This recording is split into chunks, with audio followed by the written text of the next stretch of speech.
Good morning ma'am. Good morning sir. શું નામ છે મેમ તમારું? દર્શના. ઓકે. તો તમે ઓપ્શનના ક્લાસ જોઈન કર્યા. એ પહેલા કોઈ ક્લાસ જોઈન કરેલા? નહીં. આ ફર્સ્ટ એન્ડ ફોરમોસ્ટ. ઓકે. તો કેવું રહ્યું તમારું ઇક્વિટી અને ઓપ્શન માટે? સર બહુ જ એક્સલન્ટ છે.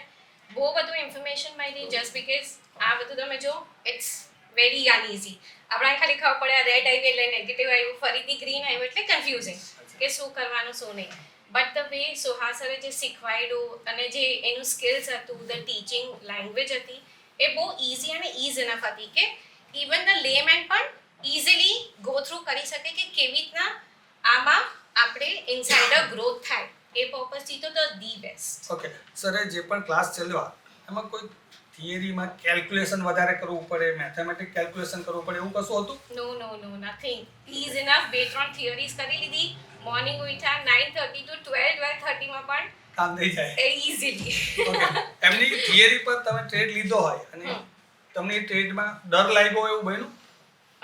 હજુ સુધી તો ઇમ્પ્લિમેન્ટેશન નથી કર્યું, Okay. બટ યસ કુડ બી એના નિયમન સ્ટાર્ટ કરી દેશું. Okay, very good. Thank you ma'am.